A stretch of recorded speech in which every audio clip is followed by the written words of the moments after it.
because you're sitting there at your desk trying to figure out and make strategic decisions, and somebody's asking you to make a key decision that maybe influences a strategy for the next 2 weeks, it might influence a strategy for the next 2 years, and you're sitting there saying, I'm not sure. Have I got the data to make that decision? Maybe, maybe not. I'm not entirely sure. Even if I did have the data, and we heard a lot about data over the recent weeks, am I really very, very sure? Am I confident enough to be able to make the decisions? Yesterday we heard from Barry Foley from CPS about how the cycle is changing. So whilst the cash cycle has remained relatively consistent in who operates in it, who's doing what, the scale of that is changing almost on a week-by-week basis. And so we need to be agile and adaptable alongside that. So I pose that question to you. How many times you sit there and say, we've heard about all this data, equipment manufacturers, technology manufacturers, all rushed to supply us with data with the big data initiatives of recent years. So they're all doing a great job of gathering all of that information together. But what do I do with it? I'm not really sure. Once I've got the data, I've gathered it all together, I've got all these stats in front of me, how do I use it? I'm not really sure. Although you might be just sitting there thinking, I'm just not even sure who ECM is. Who are they? Not sure about that guy either that's on the stage. At least I'll try and answer some of these questions. I'll answer the last one first. For most of you in the room, a very high proportion of the central banks in this room certainly, you will know ECM, or at least your staff will, because it's very, very likely your staff are running our software every day of their working lives. So ECM is the most widely operated cash processing and vault management system in the world. If you're not a user, there's a very, very good likelihood that you're sitting next to somebody who is. So I'm not going to ask you to do it now, but if you're sitting next to a peer from another central bank, give them a nudge and ask them if they're an ECM user, because there's a very good chance they probably are. They may not realise it, however. So let's get back to the other questions then. And we've seen a number of different ways of presenting this morning. This is the cash cycle, this is what it looks like. Starting on the far left-hand side with banknote production, moving across to the right-hand side with the individual. We've talked this morning already about how to optimise this cycle, how to reduce the CO2. In amongst all of this, there is a great wealth of data and information being captured constantly that we can use to our benefit. So if we focus just on the big cash processing facilities and indeed the smaller ones, there are machines in every one of those cash processing operations that are gathering enormous wealths of data. The machine manufacturers have driven forward in making sure their machines are capturing detector information, banknote information, performance statistics. We heard from Ben earlier on about how that information can be utilised and can be exploited.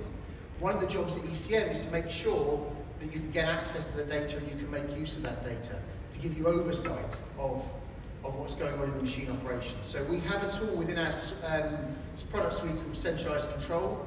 Its only purpose is to look at machine data, both that in your own cash operation and that in the commercial sector, the people that are operating cash processing equipment within the retail banking network, and provide analytics, AI analysis and statistics around the performance of that equipment and also the data around the banknotes. And we'll talk a bit more in a few seconds about how that can actually be utilised. But the data tool is there to grab that information directly from the equipment, directly from the detectors, and importantly, without any human interaction. One of the ways in which we guarantee confidence in the data is to make sure we remove the human being from its analysis and from its initial capture. The other part of the solution, the one I mentioned at the beginning about most people in this room will be operating the platform or know somebody who does, is a tool called ECM ISA. It's where we derive the company's name from, is our main flagship product. And that is a tool for overseeing and controlling the entire cash supply chain, right from banknote production, tracking banknotes and indeed coin and other valuables. I tend to focus primarily on banknotes because of the type of conference this is, but we all have to worry about other securities and valuables that are distributed around the supply chain as well. And tracking that from its very, very origins right through to distribution to individuals and then back again and ultimately to destruction. And what ECM ISA does is it tracks that, It captures the data, it drives the processes within the operations, and then delivers that data back up to senior executives so they can make those decisions. By controlling the process and controlling the methods of data capture, once again, we can make sure it's accurate. We integrate directly with processing machines to remove the human element there, and we extract as much data as we possibly can to exploit that and use that. Bringing those two tool sets together gives us a very, very good picture of what's happening in your cash supply chain, whether it's inside your own operations or outside being done on your behalf by the commercial processing sector as well. And that brings us that visibility together. One of the questions that flashed up in the Q&A before was how did other central banks replicate the models that the Federal Reserve have used to get cross-collaboration across their commercial sector in the United States. And this is a tool that is specifically aimed at central banks to allow you to be able to do that. So what do I get out of it? What's the result? Well, we haven't got time in the few minutes we have here for you to go through every output you get from the data that we can gather and from how you would use that information. But we can give you a bit of an insight. So this is a graphic that's come from one of our customers. We've desensitized the names, we came up with a load of made-up names to desensitize the data. But one way in which they've used the data they're getting from ISA is to be able to drive the cash supply chain to be much, much more efficient, but also much, much more secure. So they use this data to target commercial banks and commercial providers with specific educational activities. So if they can see that a particular commercial bank makes a lot of mistakes in their declarations and their deposits, is constantly withdrawing banknotes and sending them back, they are able to target that because the data is there to say that's that commercial bank, it's that commercial bank branch. And yes, the controls we have in the software do serve to combat shrinkage, a polite way of saying theft, in the cash supply chain as well. Despite the fact that use of cash is reducing and cash in circulation is changing, it's still a valuable thing that people want to get their hands on, and so we do our bit to make sure it's secure. When it comes to taking data from the machines and from the technology, we can use that in a massive amount of different ways. I was talking to a central bank only yesterday about how their machines have reached the peak of their volume. They can't get any more out of their machines. But one of the things that we're looking to do is introducing centralised control to find those little efficiencies that will win them back a bit more processing capacity.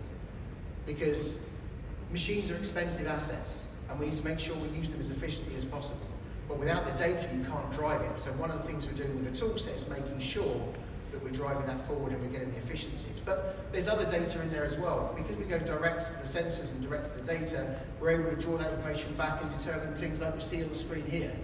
So at the top, this is data that's come from a BPSM7, and we're able to determine life of banknotes. So how long the banknote lasts in circulation. We heard from Anna earlier on about the benefits that the bank had about introducing polymer and extending the life of those banknotes. We can go specifically down to individual serial numbers to identify how long an individual banknote will last. The stuff of science fiction only a few years ago is possible now because of AI and the technologies we have in data. But we can also determine why the banknote's being destroyed, to create a feedback loop between machine destruction and the banknote providers to better inform why banknotes are failing so we can improve designs. And then finally, combating counterfeits in circulation as well. In the same way as which we gather data around banknotes being turned unfit and going into destruction, we can also gather statistics about banknotes and counterfeit banknotes. So we get that information from the machine obviously being the first point of call to identify a suspected counterfeit, and we can gather that data and provide the sensor analysis back as to what went wrong with that banknote or why which particular feature was being compromised. But we also have tool sets within the software to follow the laboratory analysis as well, to allow us to track that process, not only from a chain of custody for evidentiary purposes and for criminal cases, but also to be able to track the scientific analysis, again, to be able to feed back to the banknote manufacturers about why banknotes are failing and what features are successful and what ones aren't. So I was given a very, very short amount of time to try and give you some confidence that this data exists, and you don't need to be quite so unsure about how to get the data and your confidence in that data.